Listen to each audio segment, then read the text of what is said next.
로마에서도 증거하여야 하리라, 이런 제목으로 같이 은혜를 사모하겠습니다. 성도들이 어려움을 당하면 그 어려운 문제를 자꾸만 바라보게 됩니다. 자신도 모르게 그 문제에 집중하게 됩니다. 그 사실을 입증해 주는 사건이 마태복음 14장 22절 이하에 나오는데요. 어느 날 제자들이 배를 타고 가는데 밤중에 저쪽에서 어느 분이 무리를 걸어오는 거예요. 그래서 제자들이 정말 귀신인 줄 알았어요. 근데 너무 두려워서 떨고 있는데 우리 예수님이 너희 두려워하지 말라 그러면서 제자들을 안심시켜 주죠.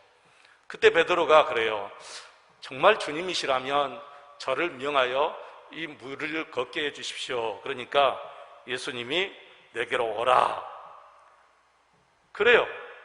그때 베드로가 그 무리를 터벅터벅 걸어갑니다. 주님만 바라보고 걸어갈 때는 아무 문제가 없었는데 정말 잠깐 찰나예요. 큰 바람과 물결을 보고 그만 무서워서 빠져 들어갑니다. 여러분, 너무 신기하지요? 처음부터 바람과 물결이 있었습니다. 그런데 베드로가 주님이 오라 하실 때 주님만 바라보고 걸어갈 때는 아무 이상이 없었는데 그 파도를 갑자기 본 순간 물속으로 빠져들어간 것이지요. 우리가 이렇게 산다는 것을 그 사건을 통해서 우리 예수님이 실물로 우리에게 교육시켜 주시는 말씀입니다. 문제에 집중하다 보면은 자신이 계속해서 그 문제에 깊이 빠져들어가는 것을 우리가 압니다. 그러나 아무리 내 삶에 큰 파도 같은 문제가 나를 삼키려 해도 주님만 바라보고 나오면 반드시 거기에 길이 있다는 것입니다. 길이 열린다는 거예요. 그래서 문제에 집중하지 말고 주님을 바라보라 라는 말씀이죠. 여러분, 그렇습니다. 길은 예수님이십니다. 내가 곧 길이요 진리요 생명이라고 말씀하셨어요. 지금도 예수님이 길이시고 영원히 우리 예수님이 우리의 참된 길이신 줄로 믿습니다. 그래서 문제가 오면 그 문제를 보지 마시고 나와 함께 하시고 나의 길 되시는 예수님을 바라보고 따라가면은 그 길이 바로 우리의 시온의 대로가 된다는 것입니다. 여러분, 지금 잘 살고 계십니까? 잘 살고 있다는 기준이 여러분은 무엇입니까? 대부분 불신자들은 잘 산다는 기준을 물질이 좀 풍요롭고 넉넉하고 가정에 아무런 문제가 없고 건강하면 잘 산다, 이렇게 기준을 거기에다 세워요. 그러나 우리 예수 믿는 사람들은 그게 잘 사는 기준이 아니지요.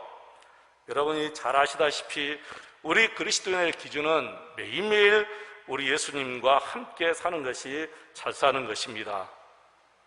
내가 의식적이든 무의식적이든 항상 예수님을 생각하고 예수님을 바라보고 예수님과 친밀히 동행하여 사는 것이 우리가 정말 우리 인생을 잘 사는 것이다, 그 말입니다. 여러분이 모든 것에 있어서 다 잘 되고 있는 것 같이 보여도 주님과 참 교제가 없다면 분명히 그 삶은 문제가 있는 삶입니다. 잘 사는 삶이 아닙니다. 아브라함이 족한 롯은 당시 가장 화려하고 풍부하고 그리고 풍성한 도시 소돔과 고모라를 선택해서 왔습니다. 그때 아브라함의 조카 롯은 정말 자기 자신이 잘 가는 줄 알았어요. 나는 정말 잘 사는 줄 알았어요. 판단 기준은 오직 어디 가면 경제적으로 풍요할까, 화려한 삶을 살 수 있을까, 그것이 없기 때문에 더 이상 다른 것을 구하지 않습니다. 구할 필요도 없었지요. 너무나 분명해 보였기 때문입니다. 그러나 그는 결국 망했습니다. 반면 요셉을 한번 생각해 보시기 바랍니다. 조카 롯에 비하면 기가 막힌 삶의 구렁텅이에서 빠졌습니다. 형들이 죽이려 했지요. 구덩이에 빠져서 죽을 뻔했습니다. 애굽의 노예로 팔려갔습니다. 억울하게 감옥에 들어갔습니다. 그의 인생은 정말 절망의 연속이었어요. 곁으로 보기에는 지금 요셉은 너무나 잘못 사는 길 같아요. 그러나 요셉은 항상 하나님과 동행했습니다. 여기서 롯의 결말과 요셉의 결말을 한번 보시기 바랍니다. 두 사람의 결말은 정말 완전히 정반대로 끝나버려요. 바로 이것이에요. 겉으로 드러난 살만 가지고 판단하지 말자는 거예요. 그가 지금 하나님과 친밀히 교제를 누리며 살고 있는가, 이것이 가장 중요한 것입니다. 내가 지금 잘 가고 있는지, 그 기준은 내가 예수님을 지금 잘 따라가고 있는가, 하나님의 말씀에 잘 순종하며 따라가고 있는가, 그게 기준이라는 것입니다. 사도 바울은 매일매일 철저히 주님의 인도를 받고 말씀에 순종하며 따라가는 삶을 살았습니다. 오늘 본문 말씀을 가만히 보면 사도 바울은 지금 대단히 어려운 형편에 있잖아요. 사람들이 사도 바울을 죽이려고 벼르는 상황입니다. 여러분 한번 상상해 보십시오. 어느 한 사람이 작정하고 나를 죽이려고 덤벼든다면 여러분 어떻게 두려워서 살 수 있겠습니까? 밥이 넘어가겠습니까? 잠을 잘 수가 있겠습니까? 어느 한 사람이 작정하고 달려들어 이렇게 무서운데 바리새인 조직이 이렇게 조직적으로 바울을 죽이려고 달려드는데 바울이 오죽했겠습니까? 그런데 바울은 담대했어요.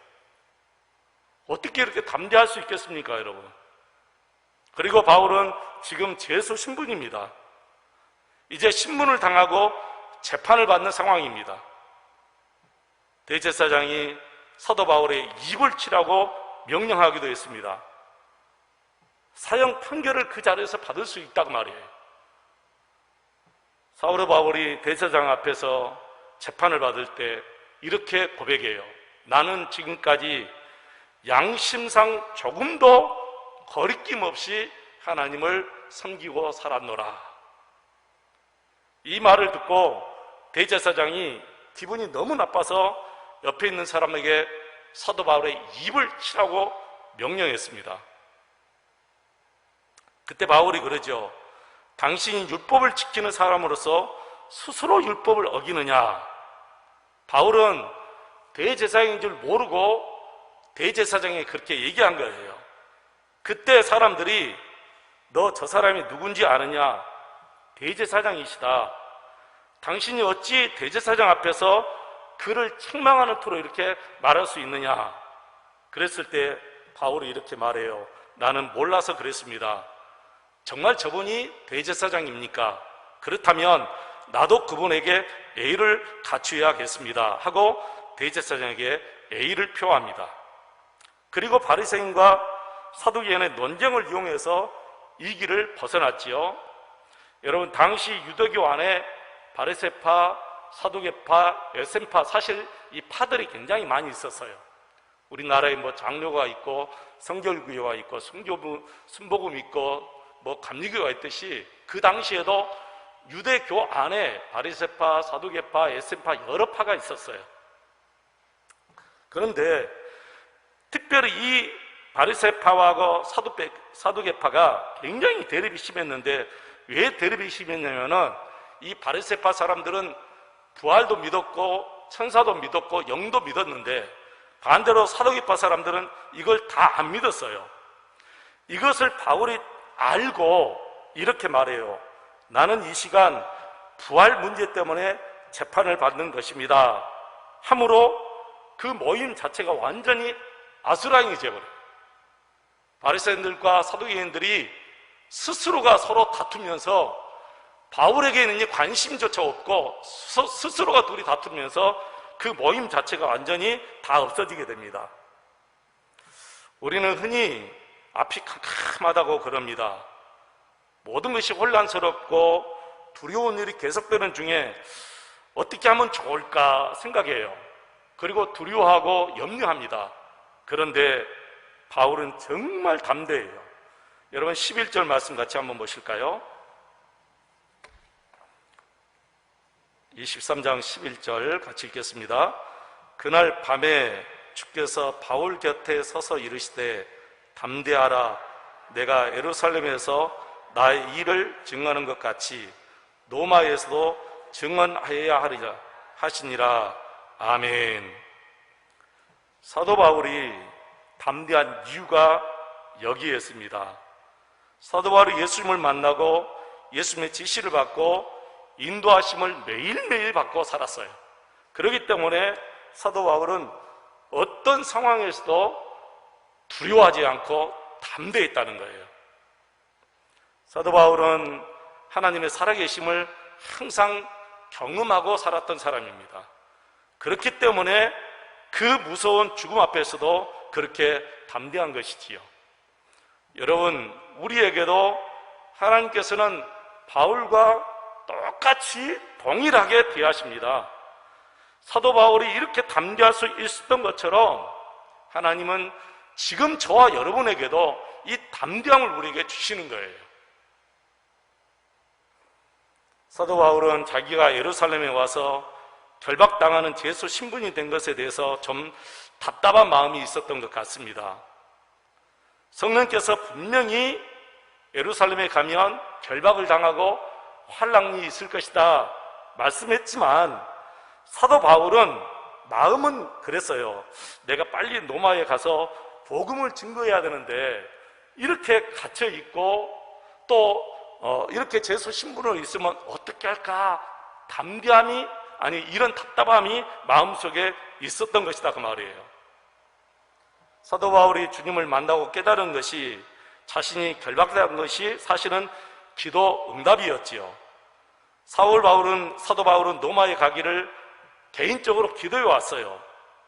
로마가 당시 세계 중심이었기 때문에 세계의 모든 나라에 복음을 증거하기 위해서라면 반드시 이 세계 중심 로마에 가서 복음을 증거해야 되겠다. 이것이 사도 바울의 생각이었고 계획이었고 기도였어요.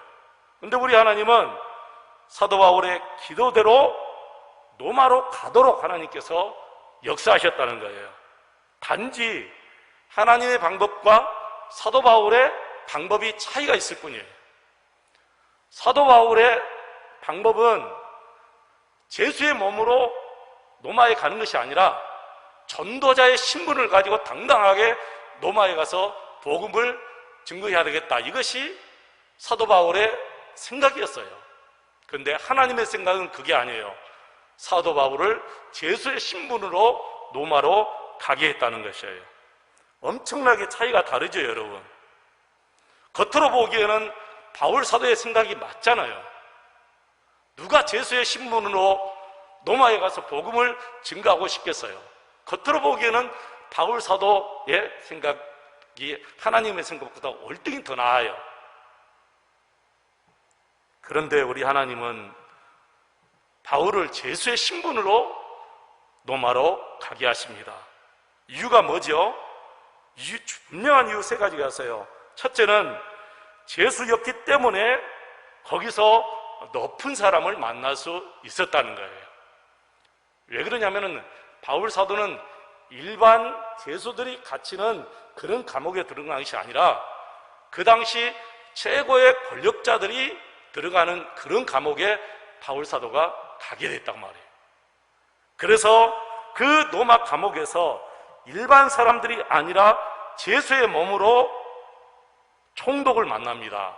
벨리스 총독을 만나고 베스도 총독을 만나고 그리고 아그리파 왕을 만나서 전도할 수 있는 기회를 얻게 돼요. 그들이 믿었느냐 안 믿었느냐 그것은 바울 사도의 소관이 아니고 하나님의 계획과 하나님의 뜻 안에 있겠지요. 바울 사도의 할 일은 그들에게 무조건 복음을 증거하는 것이다 그 말이에요. 제수의 신분이니까 무엇을 받아야 합니까? 당연히 재판을 받아야 되죠. 재판을 받고 신문을 하니까 바울 사도가 당연히 자신이 언제 어디서 예수님을 만나고 어떻게 해서 제수의 신분이 되고 로마까지 가게 됐는가 그걸 다 말해야 되잖아요. 이게 바로 하나님의 오묘하시고 놀라운 지혜예요. 그래서 바울 사도가 총독과 왕 앞에서 자신에게 신문하는 그 재판장 앞에서 이 복음을 간증이니까 복음이 되죠.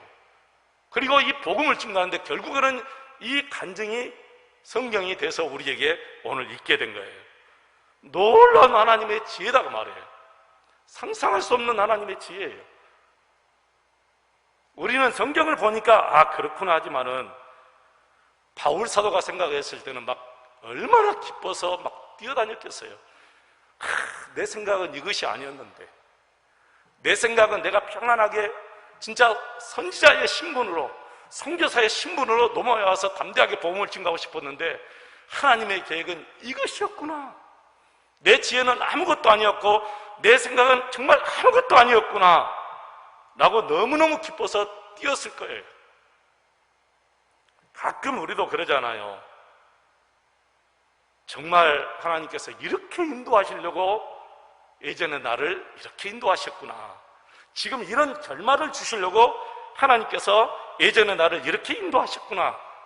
가끔 저와 여러분도 그런 고백을 할 때가 있습니다. 여러분, 그렇습니다.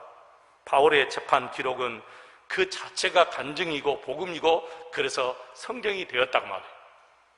둘째는 주 예수의 몸으로 로마를 방문했기 때문에 생명의 위험을 감수할 수가 있었다고 말이죠.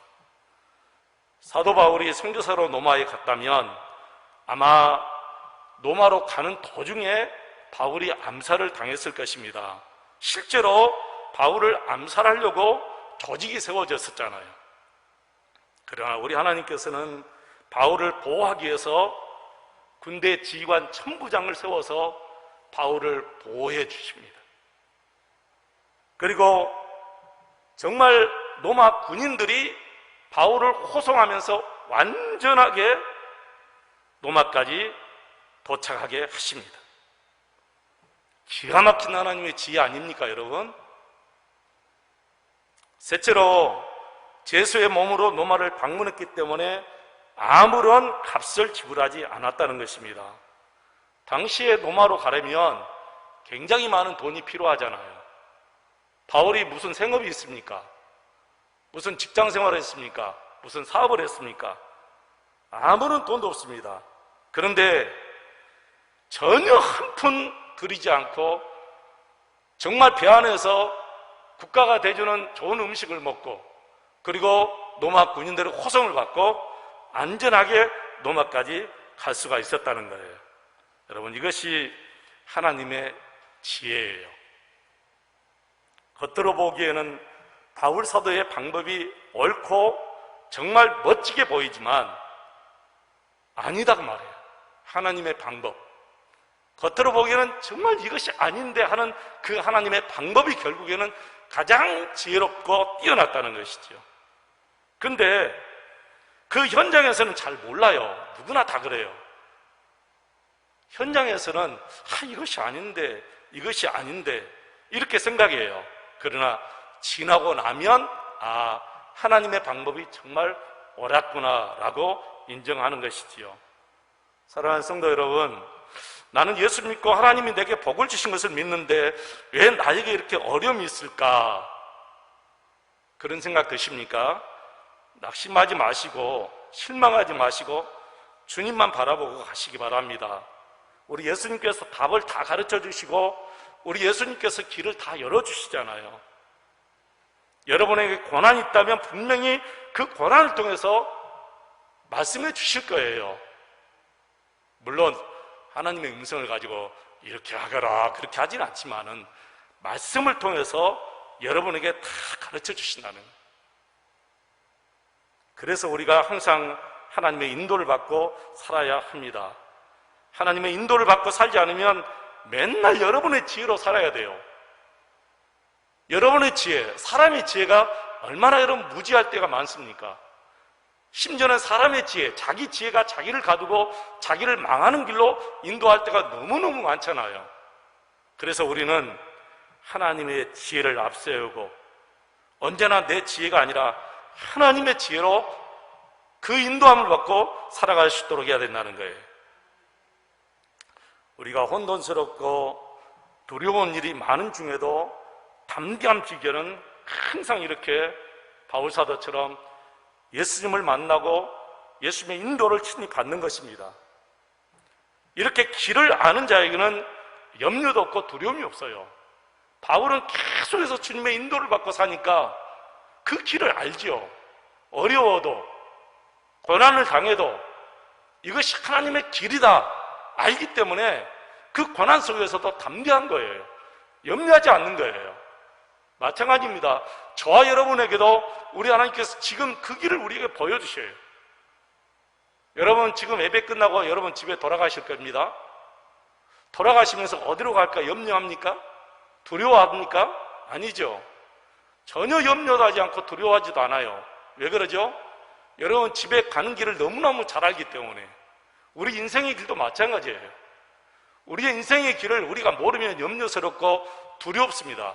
그러나 주님의 인도를 받고 살면 그 길이 어떤 길이고 끝이 어떻다는 것을 우리가 믿음으로 알기 때문에 두려워하지 않아요. 저에게는 아주 오랜 전부터 이 일의 끝을 늘 생각하는 그 습관이 있어요. 내가 지금 행하는 이 일의 끝이 어떨까? 그럼 답이 나와요. 내가 지금 행하는 이 일의 끝은 어떨까? 답이 다 나와요. 하나님이 답을 다 주셔요. 내가 지금 말하는 이 일의 끝은 어떨까? 다 하나님이 지혜를 주셔요. 그러면은 이것은 생명의 길도 아니고 내게 영적으로 유익한 길도 아니고 이것은 정말 부질없는 길이다. 그러면 다 버려버리는 거예요. 하고 싶은 욕심이 있어도 그 길의 끝을 보면 이거 부질없는 짓이야. 그러면 안 하는 거예요. 그 길을 안 가는 거예요. 우리도 마찬가지입니다. 저와 여러분에게도 늘 하나님께서는 그런 지혜를 주셔요. 야, 그 길의 끝을 한번 보고 살아라. 너 지금 어디로 가니? 그 길의 끝을 한번 봐. 훤하게 다 보여요.